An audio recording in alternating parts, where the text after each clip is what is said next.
ជំរាបសួរបងប្អូនគ្នាសប្បាយចិត្តអត់ចាថ្ងៃនេះគឺជួបជាមួយគ្រូពីដាទេដែលមេរៀនថ្ងៃនេះគឺអ្នកគ្រូនិយាយអំពីតកតងទៅនឹងកងស្បូតចាបងប្អូនអាចដែលស្គាល់កងស្បូតនេះចាអញ្ចឹងមេរៀនយើងថ្ងៃនេះគឺនិយាយអំពីតើការប្រើប្រាស់កងស្បូនយូរទៅអាចនឹងដាច់ខ្សែដែរឬទេចាហើយបើដាច់ខ្សែតើខ្ញុំគួរធ្វើយ៉ាងម៉េចចាបងប្អូនគ្នាចាអញ្ចឹងតកតងទៅនឹងអ្នកដែលគាត់ប្រើប្រាស់កងស្បូនអ្នកខ្លះគឺគាត់ភ័យដោយសារតែគាត់អត់ដឹងអញ្ចឹងហើយពេលខ្លះគាត់ឮថាអូដាច់ខ្សែកងគឺគាត់ភ័យមែនទេចាគាត់ភ័យគាត់ខ្លាចវានៅក្នុងស្បូនរហូតវាអត់អាចយកចេញអីចឹងទៅអញ្ចឹងហើយអ្នកគ្រូចង់ធ្វើមេរៀនហ្នឹងដើម្បីឲ្យបងប្អូនយើងចាហ្វេនរបស់យើងទាំងអស់គ្នានៅក្នុងភេទរបស់អ្នកគ្រូគឺកុំឲ្យភ័យនេះខ្សែកងចាពេលដែលយើងដាក់ទៅអាហ្នឹងវាចូលនៅក្នុងស្បូនយើងហើយចាហើយនេះតើខ្សែកងនឹងអាចប្រឈមមុខនឹងការដាច់ដែរឬទេហើយបើដាច់តើមានបញ្ហាអីអត់ចាព្រោះថាការដាក់កងស្បូនគឺដាក់បានរហូតដល់10ឆ្នាំចាអញ្ចឹងបងប្អូនទាំងគ្នាបានដឹងហើយថាមេរៀនមុនគ្រូនិយាយពីការដាក់កងស្បូនចាគឺយើងអាចដាក់បាននៅពេលដែលយើងធ្វើការសម្រាប់ឲ្យមួយខែកន្លះចំពោះអ្នកសម្រាប់ធម្មជាតិបើអ្នកវះកាត់6ខែចំពោះអ្នកធ្វើការរំលោភគឺ14ថ្ងៃក្រោយរំលោភស្អាតឬមិនទាន់នៅជាមួយដៃគូគាត់អាចដាក់បានហើយចំពោះស្ត្រីមកស្ត្រីធម្មតាគឺនៅពេលដែលគាត់មករដូវចាកំពុងមករដូវឬក៏មករដូវហើយមិនទាន់នៅដាច់ជាមួយដៃគូនោះគឺគាត់អាចធ្វើការដាក់កងស្បូននឹងបានឯងចាហើយការដាក់គឺយើងត្រូវធ្វើការពិនិត្យមើលមាត់ស្បូនថាមានរលាកមានធ្លាក់សអីអត់ហើយមានជម្រៅប្រហែលដែរចាបើសិនជាជម្រៅចាប់ពី6សង់ទីម៉ែត្រកន្លះឡើងទៅអូខេគឺគាត់អាចធ្វើការដាក់បានឯងចាហើយការដាក់គឺអាចធ្វើការពជាកណើតបានរហូតដល់ទៅ10ឆ្នាំប៉ុន្តែអត់អាចការពារជំងឺកាមរោគបានទេណាចាគ្រាន់តែវាអាចការពារការមានកូនរហូត10ឆ្នាំអញ្ចឹងបើសិនជាយើងមានដៃគូច្បាស់លាស់ពិតប្រាកដស្មោះស្ម័គ្ររវាងពេលមួយពូនអត់មានអ្នកទី2ទី3អាចអត់មានអ្នកទី3ទី4គឺយើងនឹងមិនមានបញ្ហាតើទៅនឹងការឆ្លងរោគជំងឺកាមរោគអីទេចាហ្នឹងឯងហើយសួរថាតើការដាក់កងស្បូនរយៈពេល10ឆ្នាំនេះតាចុះអាខ្សែនឹងអាចបានដល់10ឆ្នាំអត់ចាអញ្ចឹងពេលដែលយើងដាក់អ្នកខ្លះបើសិនជាស្បូនគាត់រៀងរាក់ពេលខ្លះអាចទៅខ្សែនេះចាតែអ្នកដែលស្បូនជ្រៅចាអត់មានបញ្ហាប៉ះពាល់អីទេចាព្រោះថាដាក់នេះគឺដាក់នៅក្នុងស្បូនឯណោះអញ្ចឹងយើងរួមភេទទៅវាអត់មានប៉ះពាល់អីទេចាប៉ុន្តែបើអ្នកដែលស្បូនគាត់រៀងរាក់ស្បូនគាត់រៀងគៀកនឹងទ្វា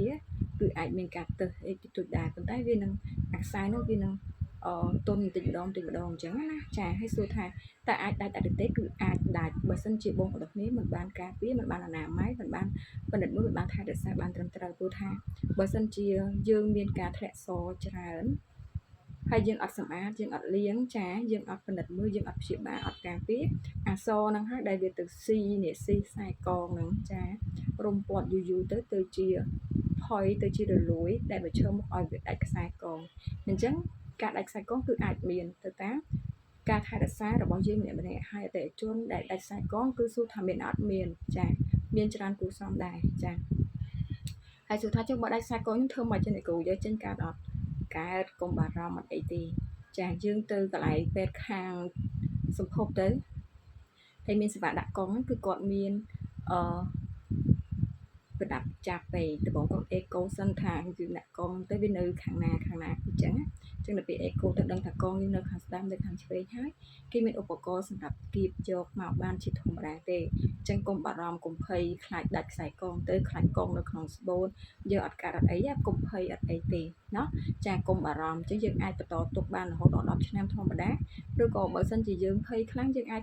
ដោះចេញហើយយើងដាក់វិញទៅចាវាអត់មានបញ្ហាអីទេចាយល់ទេចាអញ្ចឹងចង់បញ្ជាក់មកវិញមេរៀនយើងនឹងដឹងនិយាយអំពីតើការដាក់កងស្បូនរយៈពេល10ឆ្នាំអាចដាច់កងស្បូនដែរឬទេគឺអាចដាច់ណាបើយើងមិនបានការពារមិនបានថែរក្សាមិនបានអនាម័យបានត្រឹមត្រូវបើមានបញ្ហាធ្លាក់សរ៉ាំរ៉ៃគួរទៅព្យាបាលបើយើងអត់ព្យាបាលទេអាធ្លាក់សហ្នឹងវាអាចនឹងស៊ីខ្សែកងចាអាចនឹងធ្វើឲ្យដាច់ខ្សែកងបានចាហើយយើងកង្វះអនាម័យអីចឹងណាចានឹងអីចឹងអាពពួកសដែលមានក្លិនហ្នឹងណាចាយូរគឺវាអាចស៊ីខ្សែកងឲ្យផុយរលួយបានចាអាមេរោគហ្នឹងចាចឹងហើយយើងត្រូវតាមបណ្ឌិតតាមដានខ្លួនឯងមែនតើថាយើងមានការធ្លាក់សធម្មតាឬក៏ធ្លាក់សជំងឺ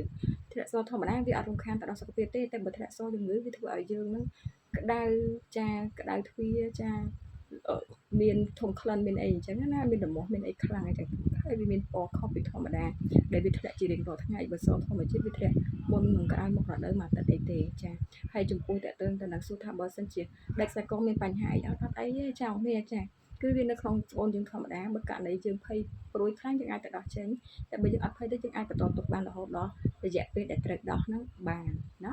ចាអញ្ចឹងយល់នៅចាហើយការដាក់កងស្បូនគឺជាមធ្យោបាយមួយដែលល្អបំផុតព្រោះវាអត់មានជាតិអរម៉ូនទេមានបញ្ហាអីខាងដល់សុខភាពទេអញ្ចឹងគឺវាអត់ប៉ះពាល់ទៅដល់សុខភាពយើងអីផ្សេងទេចាព្រោះវាជាប្រភេទដែលមិនមែនជាតិអរម៉ូនណាគ្នាចាហ្នឹងហើយអាហ្នឹងគឺយើងដឹងទេចាគុណសូមជម្រាបជួបគ្នានៅបន្តបន្ទាប់ហើយបើសិនជាមានបញ្ហាចំណុចអីអាចធ្វើការសាកសួរព័ត៌មានបន្ថែមបានចាហើយបើសិនជាចង់សេវាតើដឹងការរំលោភសិទ្ធិភាពឬក៏បញ្ហាសុខភាពស្ត្រីបងអាចតើទៅមក page ទីពេញក្តីស្រឡាញ់ស្នាមមន្ត្រីឬក៏តាម Telegram TikTok 096428575បានចាបាយបាយហើយបើចង់ទទួលបានមេរៀនច្រើនៗកុំភ្លេចជួយ follow page ក៏ដូចជា subscribe channel ទៅនៅពូពេទ្យ subscribe channel YouTube នៅពូពេទ្យនេះតាមអ្នកមួយទាំងអស់គ្នាផងចាបាយបាយ Love you